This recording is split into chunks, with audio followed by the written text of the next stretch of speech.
तर फायनली टोळी तुटलेली आहे. नक्की काय झालंय जाणून घेऊया या व्हिडिओमध्ये.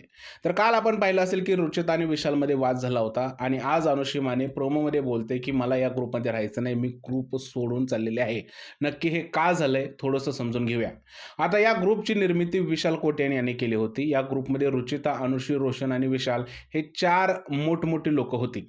आता प्रत्येक कंटेस्टंटना या ग्रुपकडून काही ना काही अपेक्षा आहेत. टोळी फुटायची सुरुवात अनुश्री मानेमुळे झालेली आहे. अनुश्री माने यांनी टोळीमध्ये राहून काटा ग्रुप बरोबर हातबांधणी केली होती आणि कॅप्टन्सी उमेदवारीत काटा ग्रुपला मदत केली होती आणि विशालला बाहेर काढलं होतं.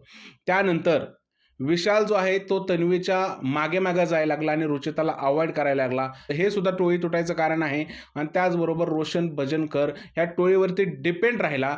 त्यामुळे टोळीला आता तो नको वाटायला लागलेला आहे आणि या सगळ्या कारणामुळे टोळी फुटायला लागलेली आहे. खरं पाहायला गेलं तर विशाललाच आता टोळीमध्ये राहायचं नाहीये. कारण आता विशालला वाटायला लागलेलं आहे, की मला काहीतरी वेगळा गेम खेळायला लागेल. कारण टोळीमध्ये राहून मी या टोळीमध्ये गुंतत चाललेलो आहे. टोळीच्या अपेक्षा माझ्याकडून खूप जास्त वाढलेल्या आहेत आणि माझा गेम यांच्यामुळे मागं राहतोय. म्हणून मी या टोळीमध्ये राहत नाहीये. म्हणजे विशालने यूज करा आणि फेकून द्या ही पॉलिसी वापरून टोळी जी आहे ते तोडायचं ठरवलेलं आहे. काल ज्या पद्धतीने तो रुचिताशी बोलत होता, की मी तुला गोदीमध्ये नाही आणलंय किंवा मी तुला हे नाही केलं. ही जी त्याची भाषा आहे हीच दर्शवते, की त्याला आता टोळीमध्ये राहायचं नाही.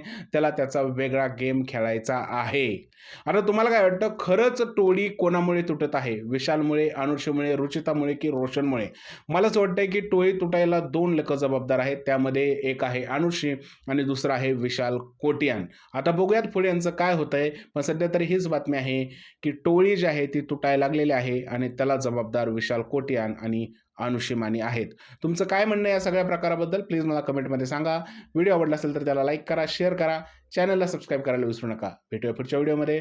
तोपर्यंत जय हिंद, जय महाराष्ट्र आणि भारत माता की जय.